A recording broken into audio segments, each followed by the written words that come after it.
My parents refused to fund my college dreams but later begged me for $130,000 for my brother's wedding. What I gave them instead left everyone stunned. I, a 32-year-old male, grew up in a dingy blue-collar town about an hour outside of Chicago. It was the kind of place where the main employer was a factory that was always threatening to close down, and everyone knew exactly what car you drove and who you dated in high school. It was just me, my parents, and my older brother Jake, a 34-year-old male who was a year and a half older than me but might as well have been a different species.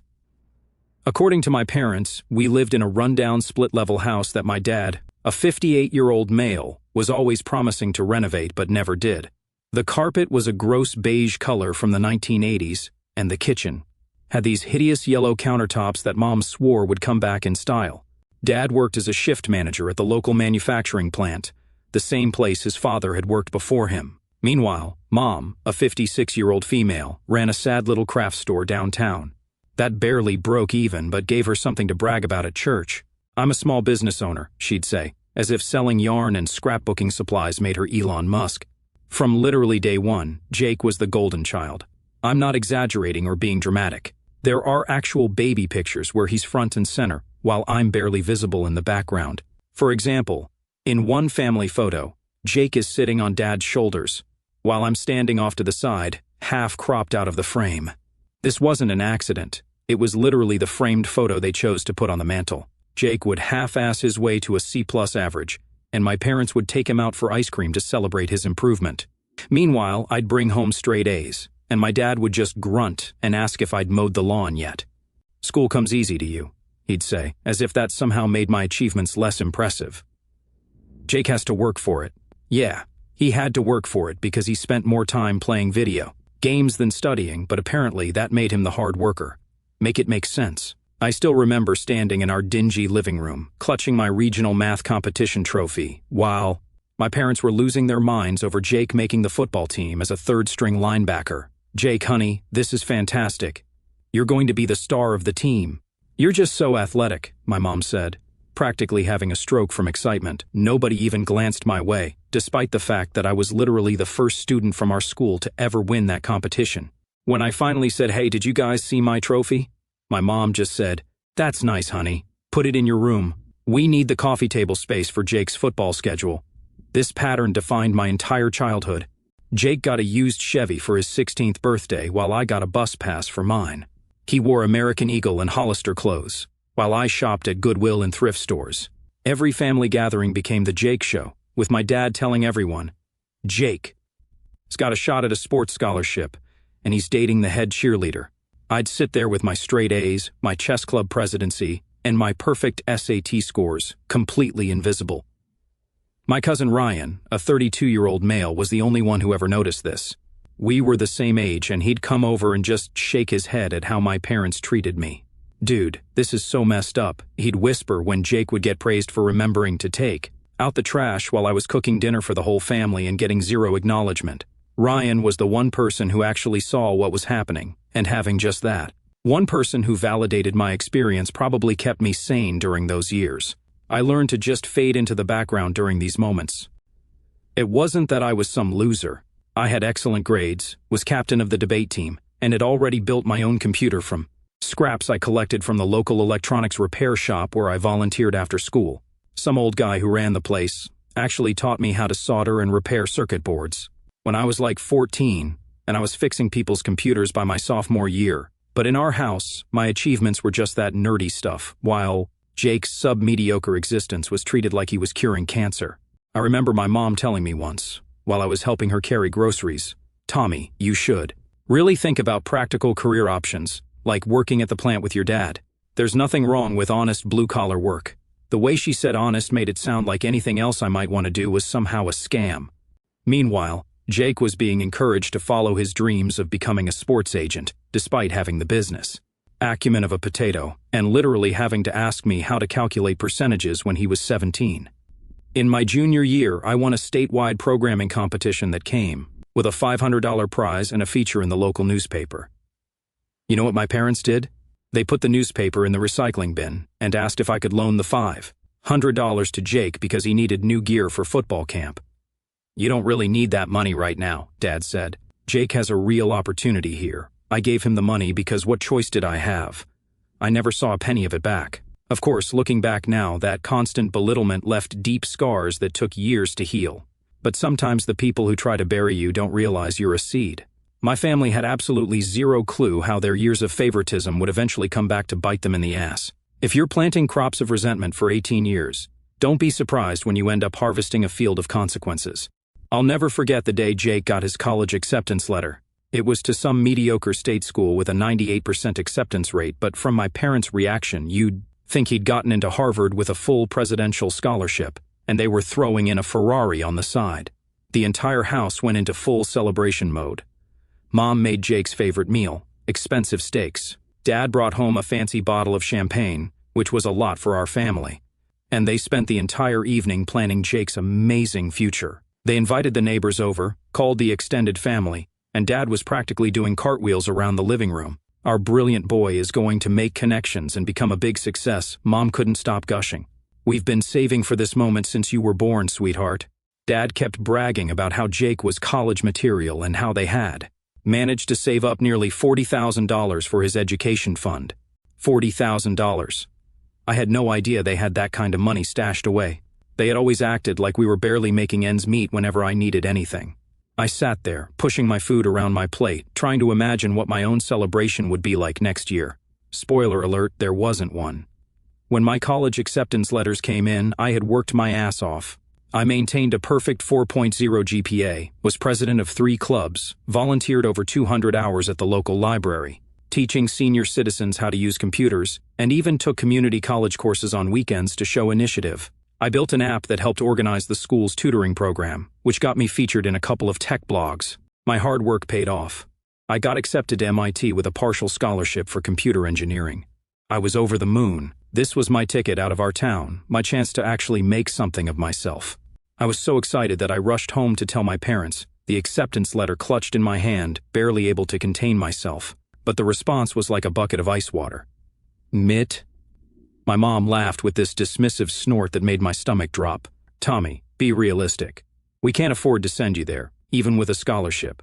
Besides, you're not really cut out for a place like that. I couldn't believe what I was hearing. But what about all the money you saved for college? You're paying for Jake's tuition and housing, and even buying him a new laptop. Dad shifted uncomfortably in his recliner, not even bothering to mute the basketball game. That's different. Jake is going somewhere reasonable, and he has a clear athletic and social path. You? Those tech schools are expensive, and you'd probably drop out anyway. You're more suited for practical work. The plant is always hiring, and with my recommendation, you could start at $15 an hour. The unfairness of it hit me like a physical blow. So, you saved money for Jake's college but nothing for mine, even though you've known for years that I wanted to study computer science? Mom had the audacity to look offended. We didn't think you were serious about all that computer stuff. We thought it was just a phase. Besides, Jake needs more support than you do. You're smart, you'll figure something out. I was desperate. I could work while studying, I pleaded. Just help me with the first year. We could get a loan. I'll pay back every penny with interest. I'll even sign a legal contract. We never borrow money on principle, Mom said with this cold voice I'll never forget. We don't do loans, and we're not going to start now. You need to accept your limitations and be practical. Dad finally looked away from the TV. Look, the plant is a good, steady job with benefits. You could work your way up like I did. In 15 years, you could be making $22 an hour with full dental. That's nothing to sneeze at. I stood there, the acceptance letter crumpling in my hand as I clenched my fist. 15 years to make $22 an hour? That's your big dream for me? It's called being realistic, Dad snapped. Not everyone gets to chase silly dreams. Someone has to do actual work in this world. That night, I punched a hole in my bedroom wall and then carefully patched it so they wouldn't have another reason to call me irresponsible. I lay in bed staring at the ceiling, tears of frustration burning in my eyes. It wasn't just about the money. It was the realization that they had never believed in me, had never even considered that I might be worthy of the same investment they had made in Jake. By morning, though, determination had replaced my anger. I called the only person who had ever actually believed in me, my Uncle Rob, a 51-year-old male, my dad's younger brother, who had always been the black sheep of the family for moving away and starting his own business. Uncle Rob, I need your advice, I said. I explained everything over the phone, trying not to sound as desperate as I felt. I can't just give up on MIT. This is my one shot. There was a long pause on the line. Those idiots, he finally said, and I could hear the disgust in his voice. I always knew they played favorites, but this is on another level. Listen, I don't have college money sitting around, but I do have something else to offer. How about you come work for my tech consulting business? Real work, real pay. We can figure out online classes or community college transfers later. Uncle Rob had built a successful IT infrastructure company in Philadelphia after teaching himself programming. He'd left our hometown right after high school, much to my grandparents' disappointment. My dad always dismissed his success as lucky timing during the tech boom, which I later realized was just jealousy. Uncle Rob had made something of himself without following the family's expected path, and that was unforgivable in my dad's eyes. Are you serious? I couldn't believe what I was hearing. Dead serious. I need someone young who can learn fast, and from what you've told me over the years, you've already taught yourself more than most of my entry-level hires know. The job comes with an apartment above my garage. It's small, but it's yours, rent-free if you want it. I didn't even hesitate. When can I start? How fast can you pack? I spent that evening packing everything I cared about into 2 duffel bags and a backpack. It wasn't much. Some clothes, my ancient laptop, a few books, and the small collection of programming awards I'd won over the years. I didn't tell my parents about my plans until the next morning when Ryan showed up in his beat-up Honda to drive me to Philadelphia. When I told my parents I was moving to Philadelphia to work for Uncle Rob, they lost their minds. You're throwing your life away on some pipe dream, Mom screamed, her face getting that blotchy red color it always did when she was angry. Rob will fire you within a month when he realizes you're not cut out for that kind of work. Dad was even worse. You ungrateful little. After everything we've done for you, we raised you, fed you, clothed you, and this is how you repay us, by running off to be a burden on my brother? My cousin Ryan helped me load my stuff into his car while my parents continued their guilt trip. Jake just stood in the doorway with this confused look on his face, like he couldn't comprehend why I wouldn't want to work at the plant like Dad. Don't come back when you fail, Mom said as a parting shot when I was walking out the door. Don't think you can just crawl back here when Rob gets tired of your attitude. I won't, I promised. And I meant it. As Ryan and I drove away, I could see my parents in the rearview mirror, standing on the porch with matching expressions of anger and disbelief. That image stayed with me for years. The moment I chose myself over their limited vision of who I could be. You're doing the right thing, Ryan said after we'd been driving in silence for a while. They were never going to let you be anything more than Jake's shadow. He was right, and hearing him say it out loud made something settle in my chest. I wasn't crazy. I wasn't ungrateful. I was just refusing to accept their unfair limitations. Thanks for this, I told him. I won't forget it. Just remember me when you're rich and famous, he joked. I want tickets to your TED Talk. We laughed, and for the first time in years I felt like I could breathe. The road ahead was uncertain, but at least it was mine to choose. Uncle Rob's apartment turned out to be a converted attic with slanted ceilings that I constantly hit my head on, but it was paradise compared to my old room. I had my own bathroom, a kitchenette, and most importantly, complete privacy. No one barged in to tell me I was wasting time on my computer or asked me to do Jake's homework for him. The job wasn't glamorous. Mostly setting up networks for small businesses and troubleshooting when things went wrong. But Uncle Rob paid me fairly and taught me everything he knew. He was the mentor I'd always craved but never had. When I solved a particularly tricky problem for a client, he'd actually acknowledge it. Good work, Tommy, he'd say. And those simple words meant more to me than all the forced good job comments I'd gotten from teachers who were surprised the quiet kid knew anything. At night, I took online courses, building my skills and working toward a degree. Uncle Rob let me use the company's high-speed internet and even bought me a better laptop when he saw me struggling with my ancient one. Consider it an investment in my company's future, he said when I tried to refuse. After 6 months, I had saved enough to enroll in community college part-time, taking classes that I knew would transfer to a 4-year program eventually. It wasn't MIT, but it was a step in the right direction. Meanwhile, I heard through Ryan that Jake had dropped out of college after 3 semesters. Apparently, the sports management dream died when he realized it involved actual work and not just hanging out with athletes. He moved back home and got a job at the plant through Dad's connections. My parents never mentioned his failure during our increasingly rare phone calls, which, usually, consisted of Mom asking when I was coming to visit and me inventing excuses not to. 4 years flew by. I completed my bachelor's in computer science while continuing to work for Uncle Rob. Our business expanded as I brought in new ideas and modernized our services. I created a proprietary security system that attracted bigger clients, and by year 5, Uncle Rob made me a junior partner with profit sharing. "You've earned this," he said, handing me the partnership agreement. "You've grown this business as much as I have these past few years." Then came a major break. One of our clients, Data Rest Solutions, was so impressed with the security system I designed that they offered me a job as their cybersecurity team lead. The salary was double what I was making with Uncle Rob, with stock options and full benefits. I was torn about leaving Uncle Rob's company, but he was the one who insisted I take the opportunity. "Take it," Uncle Rob told me without hesitation. "This is your chance to really make it big. I'll always be here, but this is the kind of opportunity that doesn't come twice." The move to Data Rest launched my career into the stratosphere. I led projects, built teams, and eventually caught the attention of the executive leadership. 3 years in, I was promoted to Chief Information Security Officer with a salary package north of $220,000, plus stock options that would eventually be worth much more. I bought a sleek downtown condo with floor-to-ceiling windows and a view of the city skyline. I drove a Tesla Model S that I paid for in cash. I dated ambitious women who had their own successful careers. I traveled internationally for work, gave talks at industry conferences, and built a reputation as an innovator in cybersecurity. I sent my uncle and cousin expensive gifts for holidays. They'd been there for me when it mattered. Uncle Rob tried to refuse the first few times, saying he didn't need anything, but I insisted. "You believed in me when no one else did," I told him. "Let me show my appreciation." For Ryan's wedding, I paid for their honeymoon in Hawaii.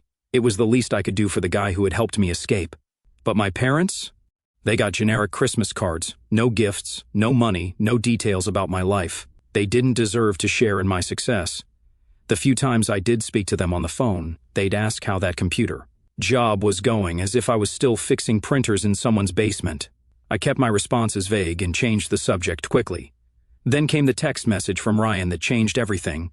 "Dude, you'll never believe what happened. Jake got fired for showing up late too many times, and your dad got laid off when the plant downsized. Your mom's craft store finally went under, too. They're telling everyone you owe them help because family sticks together." I was looking at this text in my corner office when an unknown number called my phone. I answered without thinking. "Tommy, it's your mother." My blood ran cold. "How did you get this number?" "Your cousin Ryan. Thank goodness he stayed in touch with us, unlike some people. Listen, we need to talk. Your father and I are coming to Philadelphia next weekend. We'd like to see your place." Before I could respond, she continued, "We'll be there Saturday at noon. Text me the address." Then she hung up. I was so stunned, I just sat there staring at my phone. The audacity was breathtaking. After nearly a decade of minimal contact, they were inviting themselves to my home. I texted Ryan, "Did you give them my address too?" His response was immediate. "Hell no, just the number because your mom was crying." "Sorry, man, I was weak. Don't give them your address." But some sick curiosity made me text my address to my mother. I wanted to see their faces when they realized what I'd become without them. I wanted them to see the life I'd built, the one they had been so certain I couldn't have. When Saturday arrived, I made sure my place looked like something out of a luxury magazine. I even hired a cleaning service to make it perfect and ordered fancy pastries from the upscale bakery down the street. At exactly noon, the intercom buzzed. When my parents walked into my apartment, their expressions were everything I'd hoped for. Mom's eyes darted from the panoramic windows to the modern furniture to the original artwork on the walls. Dad stood awkwardly in the entrance, looking smaller and older than I remembered, his factory jacket worn at the elbows. "This is quite something," Mom managed, running her finger along my quartz countertop as if checking for dust. "You must be doing very well for yourself." "I am," I replied simply, offering them seats on my Italian leather sofa. They sat down gingerly, as if afraid they might break something. They exchanged glances before Mom cleared her throat. "Well, we actually have some news. Jake is engaged to Melissa. You remember Melissa from high school, the head cheerleader?" I didn't, but I nodded anyway. High school was a lifetime ago, and I had deliberately forgotten most of it. "The wedding is planned for 6 months from now," Mom continued, her voice getting that familiar fake sweet tone I remembered from childhood. "We've offered to pay for the venue and reception, as is traditional." Dad shifted uncomfortably. "But with my layoff and everything else, well, the total we need is around $75,000. I nearly laughed out loud. $75,000 for Jake's wedding in our hometown? The average house there costs less than $130,000. What kind of wedding were they planning? Melissa has certain expectations, Mom explained quickly. Her family is well respected in the community. Her father is planning to run for mayor next year. We committed before we realized. She trailed off, looking at me hopefully. And now you need $75,000 I finished for her. We wouldn't ask if we weren't desperate. Dad finally spoke up. We've already taken a second mortgage on the house. And you want me to give you the money? I said flatly. Loan, Dad interjected. We're asking for a loan. We'll pay you back. We'll even sign papers. Like when I wanted to go to MIT, I interrupted. When I begged you for help, when I offered to sign a legal document promising to pay you back? Mom's face flushed. That was different. Different? How? Because it was me asking? Because you told me you don't borrow money on principle? Tommy, be reasonable, Dad started, leaning forward with his hands clasped between his knees. This is Jake's future we're talking about. Melissa comes from an important family. This connection could help all of us. Reasonable? Like you were reasonable when you told me I wasn't cut out for tech? When you suggested I work at the plant instead of pursuing my dream? When you called me ungrateful for accepting Uncle Rob's help? That's not fair, Mom protested, her voice rising. We were just looking out for you. We didn't want you to get your hopes up for something that might not work out. No, what's not fair is that you're only here because you need something from me. You haven't spoken to me in years, except for obligatory holiday calls. You didn't even know where I worked until today. And now you want $75,000. I walked to the door and opened it.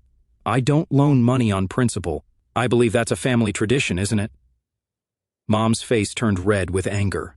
How dare you throw our words back at us after everything we've done for you? We raised you. We put a roof over your head. We fed you. You did the legal minimum required of parents. I cut her off, and you never let me forget it was an obligation, not a choice. Please leave now. Dad stood up, his face a mixture of anger and embarrassment. You think you're so much better than us now, with your fancy apartment and your big job. But I remember when you were just a skinny kid who couldn't throw a football to save his life. And I remember when you told me I'd never amount to anything, I replied calmly. Looks like one of us was wrong. They stormed out, Mom muttering about ingratitude and Dad avoiding eye contact. As I closed the door behind them, I felt a weight lift from my shoulders. For the first time in my life, I'd stood up to them on my own terms, in my own home, from a position of strength. I poured myself a glass of bourbon and stood by the window, looking out at the city skyline. I had made it despite them. No, because of them. Their lack of faith had been the fuel that drove me to prove them wrong. In a twisted way, I almost owed them thanks for being such terrible parents. Almost. The calls started the next day. First Jake, then Mom again, then some aunt I barely remembered. They all had the same message. I needed to do the right thing and help the family out. Jake's call was particularly galling. Bro, I know we weren't close growing up, but this is important, he said, his voice that fake casual tone people use when they're trying to manipulate you. Melissa is the best thing that ever happened to me. Her family is connected, man. This could change everything for all of us. All of us or just you, I asked. Don't be like that. Look, I know Mom and Dad favored me growing up. I'm not blind. But that wasn't my fault, was it? The audacity of him acknowledging it so casually, as if it was just some minor family quirk and not something that had shaped my entire childhood, made my blood boil. You never once stood up for me, I reminded him. Not once. We were kids, Tommy. What was I supposed to do? You were supposed to be my brother, I said and hung up. A week after my parents' visit, my work phone rang with a local number I didn't recognize. Is this Thomas Mitchell? A female voice asked when I answered. Yes. Who's this? This is Melissa, Jake's fiancée. We haven't met, but I've heard so much about you.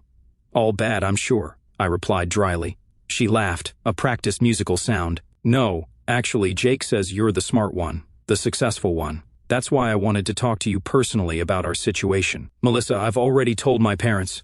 Your parents don't know I'm calling, she interrupted. Look, I'll be straight with you. This wedding is important for my family's standing in the community. My father is running for mayor next year, and everyone who matters will be at this wedding. It needs to be perfect, and you need my money to make it perfect, I said. I need your help to make sure your brother doesn't embarrass me, she corrected. The wedding is already paid for. Your parents took out a loan against their house. Then why did they ask me for money? There was a pause, because they can't make the first payment. The loan has some aggressive terms. If they miss a payment, the interest rate doubles. Let me get this straight. They took a predatory loan they can't afford for a wedding they can't afford, and now that's somehow my problem? Family helps family, she said, as if reciting a line she'd been taught. That hasn't been my experience, I replied. Listen. Her voice hardened. My father has connections. He could help your career if you help us, or he could make things difficult. It's your choice. The threat was so unexpected I actually laughed. Did you just threaten my career over your wedding? I'm simply pointing out that actions have consequences, she said smoothly. Think about it. We need an answer by Friday. After she hung up, I sat back in my chair, stunned at the audacity. Then I started making calls of my own, first to my company's legal team to document the threat, then to a private investigator I'd worked with on a corporate espionage case, then to Uncle Rob. They did what? Uncle Rob exploded when I told him about the predatory loan and the threat. Yeah. And apparently her future father-in-law has connections that could hurt my career, I said. Tommy, these people are toxic. You don't owe them anything. I know, I said. But I'm not just going to let this go. I think it's time for some consequences of their own. The PI's report came back within a week. Melissa's father, Richard Kensington, was indeed planning a mayoral run. He was also involved in some questionable real estate deals and had a sealed juvenile record.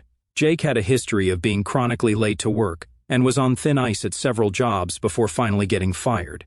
And the best part, the predatory loan came from a company where Kensington was a silent partner. So basically he's setting up his own future son-in-law's family with a loan he knows they can't repay, I summarized to Uncle Rob over dinner.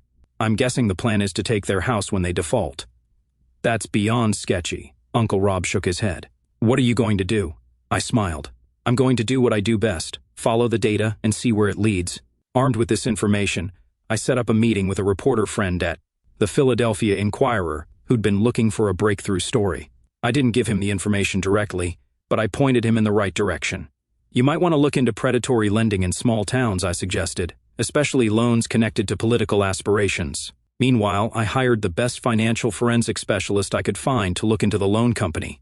If they were giving predatory loans to my parents, they were doing it to others.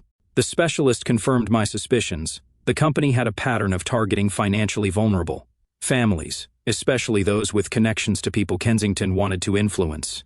Then I waited, knowing that sometimes the best revenge is letting people destroy themselves while you watch from a safe distance. 2 weeks later, my plan started bearing fruit. The Inquirer ran a front-page expose on predatory lending, targeting financially vulnerable families in small towns.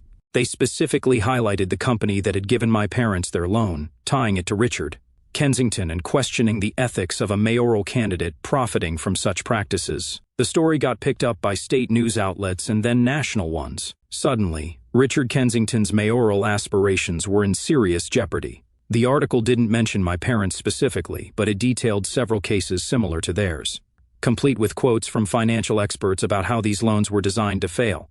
My phone exploded with calls and texts from my parents and Jake, all of which I ignored. Then came an email from Melissa, subject line, "You did this." The body of the email was surprisingly short. "I know you're behind this. You've ruined everything. My father knows people who can make your life very difficult." I didn't bother responding. Instead, I forwarded the email to my lawyer with a note, "Add this to the file of threats from the Kensington family." Next, I contacted a consumer protection attorney and paid them to represent my parents in a predatory lending lawsuit against Kensington's company without telling my parents. I wanted to help them escape the loan, but I wasn't about to give them the satisfaction of knowing I was behind it. The attorney called them directly, explaining that they had been selected as potential plaintiffs in a class action suit against the predatory lender. All legal fees would be covered. They just needed to provide documentation about their loan.